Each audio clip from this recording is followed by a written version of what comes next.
To understand our world, we must look through the lens of why. Welcome back to WhyLens.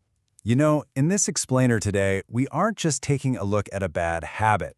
We're actually investigating a biological heist, one that's happening right inside your pockets right now. Every single time you unlock your screen, this invisible architecture goes to work, quietly extracting your most valuable asset. And because you're here at WhyLens, you know the drill. We don't scratch the surface, we peel it back. Today, we're peeling back the deliberate, highly calculated neurobiological theft of your attention through the algorithmic trap. We are going to expose exactly how your very own biology is being turned against you. Let's define the crime scene. We call it doomscrolling. But it's absolutely crucial to understand that this isn't just harmlessly reading the news to stay informed. No, it's the compulsive, prolonged scrolling of anxiety-provoking content, characterized by a complete inability to stop, even when you feel actively distressed. It's a self-perpetuating trap that exploits your deep, primal survival instincts. Which brings us to phase 1, the dopamine-cortisol loop, the unseen chemical warfare currently being waged against your brain. Okay, so it operates on this vicious, deeply insidious 5-step cycle. First, you get the stimulus, maybe a notification or honestly just a sudden unprompted urge to check your phone.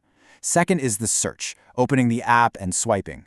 Third comes the reward, a tiny micro spike of dopamine as your brain registers new info. But right on its heels is step 4, the punishment.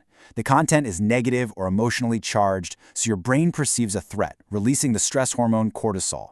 And finally, step 5, renewed search. Your brain is desperate to resolve the tension it just created, so it seeks more information.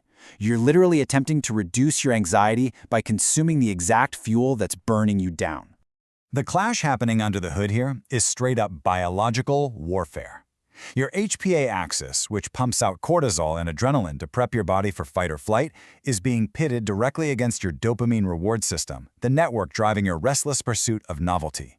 This constant barrage of alerts and shocking content creates a low-grade, chronic stress state. And over time, this actually desensitizes the glucocorticoid receptors in your brain. It leaves your nervous system permanently mobilized for a threat that, well, only exists on the screen. Let's move to phase 2, the operant conditioning trap, the structural architecture keeping you locked in the infinite scroll. The crucial thing to grasp here is operant conditioning. It's a foundational learning process where our voluntary behaviors are modified by associating them with rewards or punishments. You really need to realize that every single pull to refresh or swipe up is not some neat feature of convenience. It's a deeply engineered behavioral mechanism designed specifically to shape and control your voluntary actions. Notice the stark difference in how these rewards are delivered. A fixed ratio schedule gives a predictable reward and organisms naturally pause after getting it. You know it's coming. But social media algorithms, they rely entirely on a variable ratio schedule. Rewards are completely unpredictable. You have zero idea if the next swipe will show something hilarious, infuriating, or terrifying. This yields persistent, incredibly high response rates. It's the exact same psychology used in casino slot machines, meticulously designed to ensure your brain never knows when the next hit will arrive, maximizing your engagement time. And this leads us to a pretty dark truth about our neurochemistry. You see, dopamine is not actually about euphoria or experiencing pleasure. It's the restless drive to anticipate and pursue a reward. In the world of doomscrolling, the anticipation of rewarding content actually matters far more to your brain than the content itself. That restless anticipation is what cements the compulsion to just keep scrolling. Now for phase 3, degrading the prefrontal cortex. The physical and cognitive damage caused by this relentless neural hijacking. 1.8 seconds. Just let that number sink in for a moment. That is the horrifying average shot length of microstimuli found in short-form videos like Reels. This hyper-paced delivery artificially sharpens extremely fast cognitive changes, literally bombarding your brain with input way faster than it can meaningfully process it. The empirical proof of what this does is staggering. Heavy consumers of short-form content, high Reels users, experience a massive 27% performance drop in sustained attention tasks. They aren't just easily distracted, they're experiencing measurable cognitive decline and extreme task-switching costs. The biological target taking the hit here is your dorsolateral prefrontal cortex, or DLPFC. Think of this as the vault itself.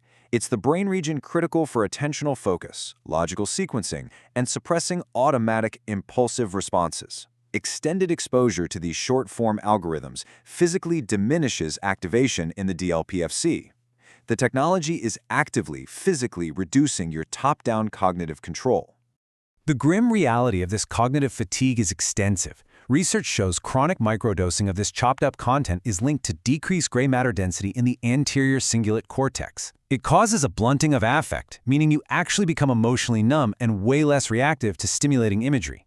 And it causes a significant reduction in working memory retention.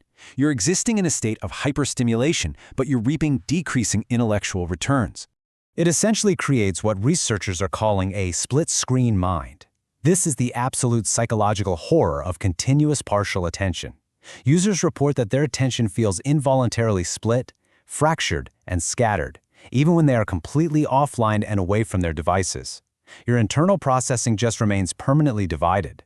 It gets so deeply ingrained that we're now observing the phantom scroll phenomenon. This is deep motor cognitive conditioning that causes users to literally attempt scrolling on static documents or physical pieces of paper.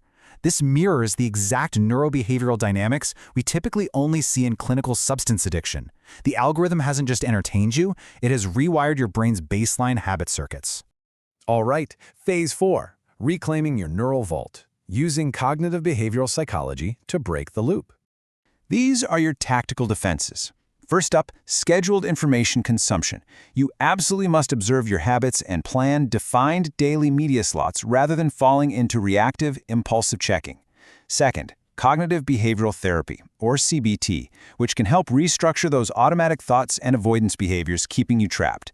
And fascinatingly, studies suggest that interventions like binaural beats and nature sounds can actually help reduce that limbic overdrive and improve frontal lobe synchronization. You have to actively and consciously rebuild your attention. Which leaves us with a highly provocative, honestly haunting question to end on. Who is really in control of your attention? When your neurochemistry, your habits, and your physical brain structure are being manipulated by variables engineered in a boardroom somewhere, how much of your daily digital life is actually free will? Think critically about your next swipe. Subscribe to WhyLens and join us next time as we continue to expose the unseen systems designing our reality. Why settle for shallow facts? Join the intellectual rebellion. Subscribe to WhyLens now.